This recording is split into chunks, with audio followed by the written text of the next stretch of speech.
Hello दोस्तों, जय हिंद, वंदे मातरम। हमारी पाठशाला में आपका स्वागत है। दोस्तों, आप लोग कैसे हैं?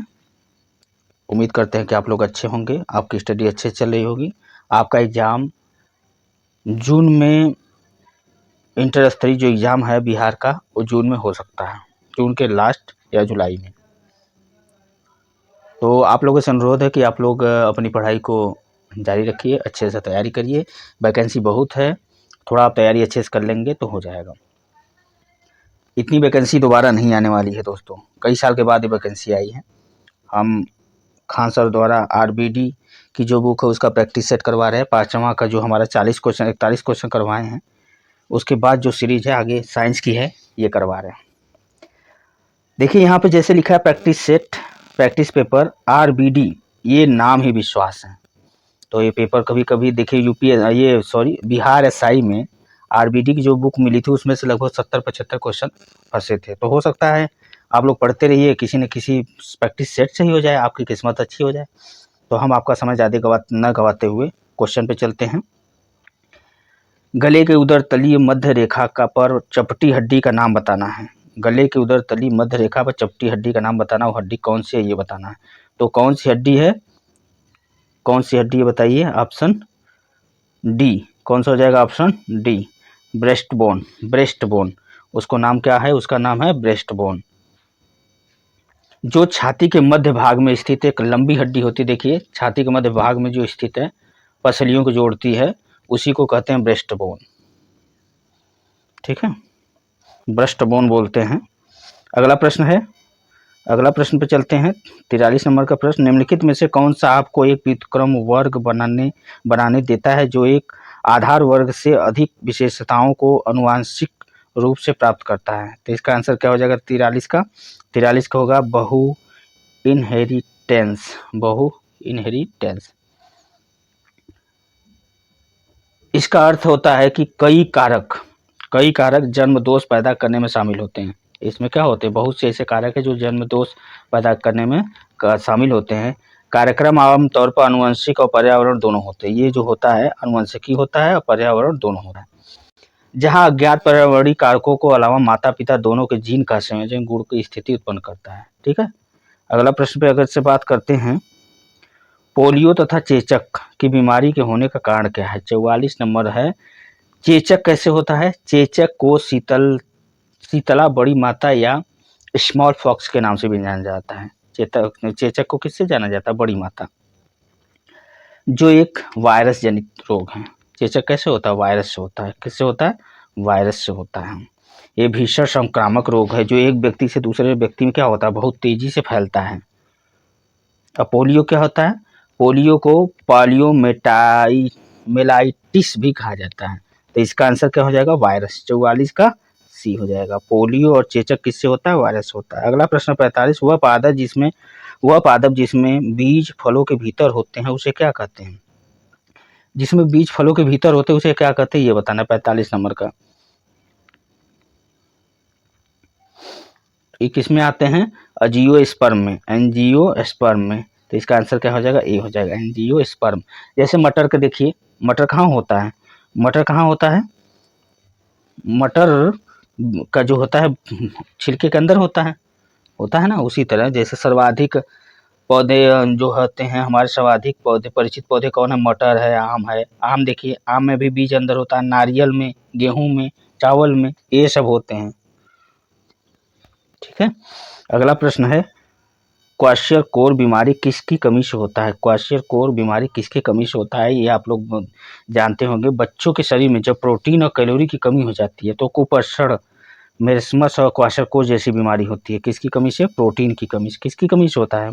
क्वाशियरकोर बीमारी, हड्डी कमजोर हो जाती है तो किसकी कमी से होता है? प्रोटीन। अगला प्रश्न है, ऊपरी वायुमंडल की ओजोन परत निम्न में से मुख्यतः किसके द्वारा नष्ट हो रही है? ओजोन परत किससे नष्ट हो रही है ज़्यादा से ज़्यादा, ये आपको बताना है। 47 सबसे ज़्यादा इफेक्टिव कौन है? CFC gas. ओजोन की ऊपरी वायुमंडल के ऊपरी परत में ओजोन की मात्रा का कम होना ओजोन विहीनता कहलाता है। तो किसके कारण हो रहा है? Carbon tetrachloride, methyl bromide, chlorofluorocarbon, इन सब के कारण क्या हो रहा हो? ओजोन परत कमजोर होती जा रही थी। इसका आंसर बी हो जाएगा। 48 नंबर, भार का एसआई मात्रक कितना क्या होता है? भार का एसआई मात्रक आपको बताना। भार का एसआई मात्रक क्या होता है? न्यूटन। क्या होता है? न्यूटन। भार का एसआई मात्रक क्या होता है? न्यूटन, जिसे डब्ल्यू से प्रदर्शित किया जाता है भार को। अगला प्रश्न है, स्थिर गति के साथ वृत्ताकार पथ में चल रही वस्तु का त्वरण होता है। कोई वृत्ताकार पथ में स्थिर वस्तु है जो चल रही है तो उसका त्वरण क्या होगा, ये बताना है। जब कोई वस्तु स्थिर गति के साथ वृत्ताकार पथ में चलती रहती है तो उसका त्वरण क्या होता है? चर त्वरण कहलाता है। कौन सा चर त्वरण कहलाता है? चर। कौन सा? चर त्वरण कहलाता है। धनात्मक त्वरण का अर्थ है कि वेग समय के साथ बढ़ रहा है। शून्य त्वरण का अर्थ क्या होता है? शून्य त्वरण का अर्थ होता है कि वेग समय नियत होता है, समान और नियत होता है, समान या नियत होता है। जब ऋणात्मक त्वरण होता है तो वेग का समय के साथ क्या होता है? घटता है। ठीक है, तो इसका आंसर क्या हो जाएगा? 49 का 1।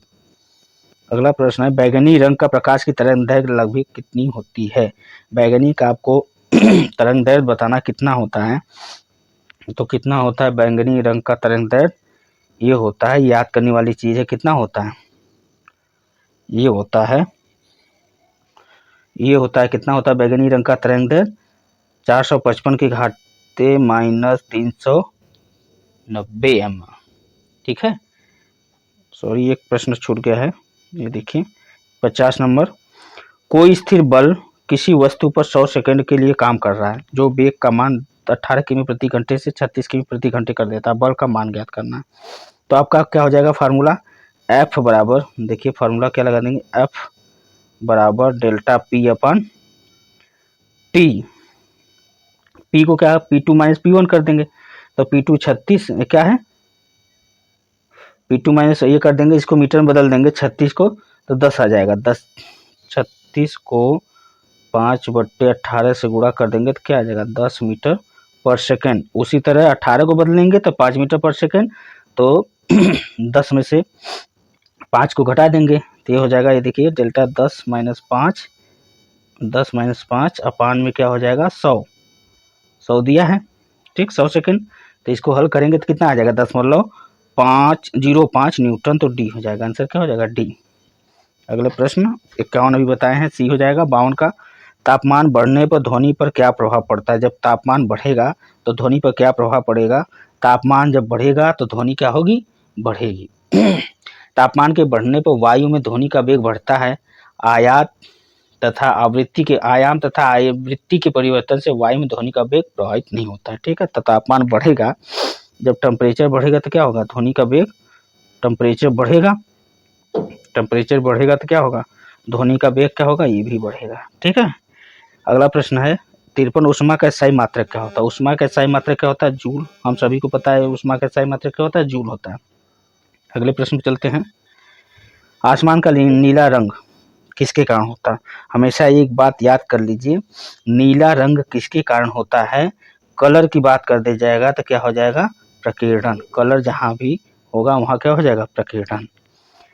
अगला है विद्युत रासायनिक प्रक्रिया जो एनोड पर होती है उसे क्या कहते हैं? ये कौन सी क्रिया कहलाती है? 55 का, कौन सा? ऑक्सीकरण। कौन सी क्रिया कहलाती है? ऑक्सीकरण। एनोड पर प्रतिक्रिया ऑक्सीकरण है। कैथोड पर जो होता है वो क्या होता है? अपचयन होता है। कैथोड पर अपचयन होता है, एनोड पर ऑक्सीकरण होता है। एनोड क्या होता है? सकारात्मक मतलब धनात्मक होता है, और कैथोड ऋणात्मक होता है। ठीक है, अगला प्रश्न है, तापमान और दाब की समान परिस्थिति में सभी गैसों के समान आयतनों में अणुओं की समान संख्या होती है। ये क्या कहलाता है? ये कहलाता है एवोगाड्रो नंबर, एवोगाड्रो नियम। ठीक है, अगला प्रश्न है, निम्नलिखित में से कौन सा तत्व एक धातु है जो कमरे के तापमान पर द्रव अवस्था में रहता है? कमरे के तापमान पर द्रव अवस्था में कौन रहता है? वो कौन है? वो है ब्रोमीन। कौन है? ब्रोमीन। ब्रोमीन है, कमरे के तापमान पर क्या होता है? द्रव अवस्था में, लिक्विड अवस्था में रहता है। अगला प्रश्न, एक तत्व की द्रव्यमान संख्या 32, परमाणु संख्या 16, न्यूट्रॉनों की संख्या बताना है। 58 नंबर का प्रश्न है। 32, तो इसमें से क्या कर देंगे? द्रव्यमान, न्यूट्रॉनिक संख्या बराबर क्या होता है? द्रव्यमान संख्या माइनस परमाणु संख्या। 32 में से 16 घटा देंगे तो कितना आएगा? 16। तो इसका आंसर क्या हो जाएगा? बी। 58 का क्या हो जाएगा? बी। ठीक, अगला प्रश्न है, निम्नलिखित में से कौन सी अक्रिय गैस नहीं है? अक्रिय गैस नहीं है वो बताना है। अक्रिय गैस कौन सा नहीं है? अक्रिय नहीं होता और सब है। अगला प्रश्न, बिना बुझा चुना का रासायनिक नाम क्या है? बिना बुझा चुना CaO का रासायनिक नाम क्या होता है? तो कैल्शियम ऑक्साइड। क्या नाम है? Calcium oxide. बिना बुझा चुना, बुझा चुना को क्या कहते हैं? Ca। ठीक है, तो इसका आंसर क्या हो जाएगा? कैल्शियम ऑक्साइड, बिना बुझा का रासायनिक नाम। अगला प्रश्न है, अगले प्रश्न पर चलते हैं। Xe2O2F2 की प्रवृत्ति क्या होती है? ये बताना। 61 नंबर का प्रश्न में क्या होती है ये बताना है। तो क्या होती है 61 नंबर के प्रश्न की? ये हो जाएगा त्रिकोणी, त्रिकोणी हो जाएगा। तो इसका आंसर क्या हो जाएगा? ए। इसको जब बनाएंगे तो त्रिकोणी संरचना आएगी। ठीक है, अगला प्रश्न है, एक पेड़ में गुरुत्वाकर्षण के विरुद्ध जल की गति का परम कारण क्या होता है? गुरुत्वाकर्षण, जिस क्रिया में तने में पत्तियों या मसूर में स्टामेटा के मध्य जल के वाष्प के रूप में जल में हानि होती है वह क्या कहलाता है? वाष्पोत्सर्जन। एक पेड़ में गुरुत्वाकर्षण के विरुद्ध जल की गति का परम कारण क्या होता है? वाष्पोत्सर्जन। क्या होता है? वाष्पोत्सर्जन। क्या होता है? वाष्पोत्सर्जन। अगला प्रश्न है, रासायनिक परिवर्तन के लिए असत्य कथन बताना है। कौन सा असत्य कथन है? यह उत्क्रमणीय परिवर्तन है। गलत बात, यही गलत है। ठीक है, जब कोई रासायनिक परिवर्तन होता है तब रंग बदलता है, नया पदार्थ बनता है, ऊर्जा में परिवर्तन होता है, कोई गंध उत्पन्न नहीं होती। तो देखिए इसके साथ ऊर्जा में भी परिवर्तन होता है, ये सही बात है। पदार्थ का आंतरिक संगठन परिवर्तन, सही बात है। नए उत्पाद का निर्माण होता है, ये भी सही है। तो यही गलत है।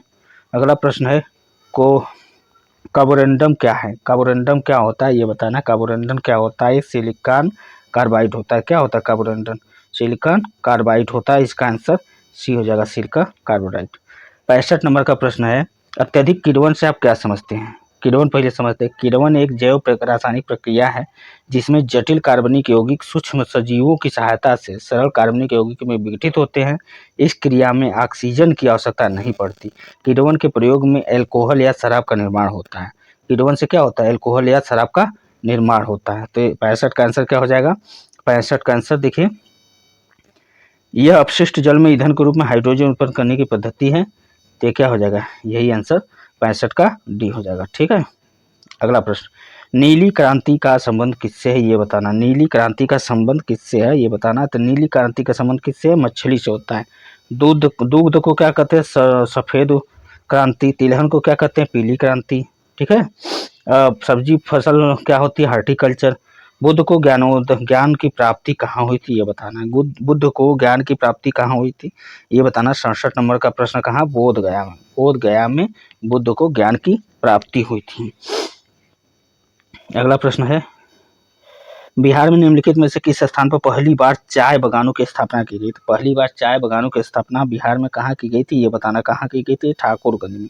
कहाँ की गई थी? बिहार में पहली बार चाय का उत्पादन ठाकुरगंज में किया गया। कहाँ किया? ठाकुरगंज। ठीक, ऑप्शन ए। 69 नंबर का प्रश्न, निम्नलिखित में से कौन मध्य प्रदेश का पहला सौर शहर बनेगा? पहला सौर शहर कौन है? ये है सांची। सांची है पहला सौर शहर बन रहा है। कौन सा? Option D. 70 नंबर का प्रश्न है, पिसोडोनोफिस कलिंगा नामक ईल की एक नई प्रजाति किस राज्य में खोजी गई है? किस राज्य में खोजी गई है? तो इसका आंसर क्या हो जाएगा? ये उड़ीसा में खोजी गई है। कहाँ खोजी गई? उड़ीसा में। ऑप्शन डी हो जाएगा। क्या हो जाएगा? डी। प्रथम पंचवर्षीय योजना किस मॉडल पर आधारित था ये बताना। प्रथम पंचवर्षीय योजना हेरोडोमल मॉडल पर आधारित था। किस पे? हेरोडोमल। 1951 से 1956 तक प्रथम पंचवर्षीय योजना चली थी। ठीक है, उस समय प्रधानमंत्री थे जवाहरलाल नेहरू। अगला प्रश्न, जलियांवाला बाग हत्याकांड के विरोध का प्रत्यक्ष परिणाम क्या हुआ? जलियांवाला बाग हत्याकांड का प्रत्यक्ष परिणाम क्या हुआ ये बताना है। 72 नंबर का प्रश्न है। 72 नंबर प्रश्न, जलियांवाला बाग कब हुआ था? 13 अप्रैल 1919 को। कब हुआ था? 13 अप्रैल 1919 को। 1919 को जलियांवाला बाग हत्याकांड हुआ था। तो इसका आंसर क्या हो जाएगा? Rowlatt Act. क्या आया? Rowlatt Act. अगला है, भारतीय संविधान के गणतांत्रिक होने का कारण क्या है? गणतांत्रिक होने का कारण क्या है संविधान के? वो है इनमें निर्वाचन संसद का प्रावधान शामिल है। क्या है? देखिए, इसका अधिकार विधेयक शामिल है। इसमें कोई वंशानुगति तत्व नहीं। गलत बात। इसमें वयस्क मताधिकार प्रदान किया गया है। देखिए, ये सब सही बात है, लेकिन गणतांत्रिक होने का मेन कारण क्या है, वो है इसमें निर्वाचित संसद का प्रावधान शामिल है, ये सही है। ठीक, तो आंसर क्या हो जाएगा 73 का डी। अगला प्रश्न है निम्नलिखित में से सही युग्म और उनके मुख्यालय का चयन करें। ILO का मुख्यालय कहाँ है, ये बताना है। 74 नंबर का प्रश्न है, तो इसका आंसर देखिए UNIDO का मुख्यालय कहाँ है, वियना में, यही सही है और सब गलत है। ठीक है, इसकी स्थापना कब हुई थी, इसकी स्थापना हुई थी 17 नवंबर 1966 को। कब हुई थी, 17 नवंबर 1966 को UNIDO की स्थापना हुई थी। अगला प्रश्न पे चलते हैं, ताप्ती नदी के किनारे आयोजित सूरत अधिवेशन में भारतीय राष्ट्रीय कांग्रेस का 2 दल का विभाजन हुआ था, वो कौन कौन से कब हुआ था ये बताना। ताप्ती नदी के किनारे 2 दल का हुआ था 1907 में। 1907 में कांग्रेस का सूरत अधिवेशन के नाम से जाना जाता है। इसमें गर्म दल और नरम दल में क्या हुआ था, मतभेद हुआ था। ठीक है, उसके बाद 1916 में जब लखनऊ अधिवेशन हुआ तो ये दोनों आपस में क्या हो गए, मिले। अगले प्रश्न पर चलते हैं। अगला प्रश्न क्या है, इनमें 76 नंबर, श्रीहरिकोटा से PSLV-C-17 द्वारा एक उपग्रह जी सैट 12 प्रक्षेपित किया गया, वो कहाँ है, वो है संचार संचार में उपयोग किया जाता है। इसको कहा क्या किया जाता है, संचार। PSLV-C-17 सतीश धवन केंद्र हरिकोटा भारत के द्वितीय प्रमुख पैर से भारत की संचार उपग्रह का लॉन्च किया गया था। ठीक है, अगले प्रश्न में चलते हैं। इनमें कौन सा हड़प्पा स्थल गुजरात में पाया जाता है, गुजरात में कौन पाया जाता है, धौलावीरा। कौन पाया जाता है, धौलावीरा कहाँ पर, गुजरात में है। ठीक है, अगला प्रश्न है 2002 में सभी गांवों में पेयजल आपूर्ति सुनिश्चित करने के लिए शुरू की गई वो योजना कौन सी, ये बताना। 78 नंबर का वो योजना कौन सी, स्वजल धारा योजना शुरू की गई। ठीक है, अगला प्रश्न है फोरटान क्या है, फोरटान बताना। फोरटान क्या है, पहली उच्च स्तरीय प्रोग्रामिंग भाषा है। फोरटान क्या है, पहली उच्च स्तरीय प्रोग्रामिंग भाषा है। ठीक है, अगला प्रश्न है जून 2019 में ने ओस्ट्रावा गोल्डन स्पार्क में 300 मीटर की दौड़ का विश्व रिकॉर्ड तोड़ा है, वो कौन है, वो है सैने मिलर उइबो। इसका आंसर क्या हो जाएगा, ए हो जाएगा। इसका आंसर क्या हो जाएगा, ए, 80 का ए। अगला प्रश्न है 11वीं पंचवर्षीय योजना में संबंधित कारीगरों को marketing support and services scheme द्वारा सहयोग दिया गया था, वो क्या है ये बताना। 21 में क्या है, हस्तशिल्प 11वीं पंचवर्षीय योजना में किससे संबंधित कामगारों को हस्तशिल्प।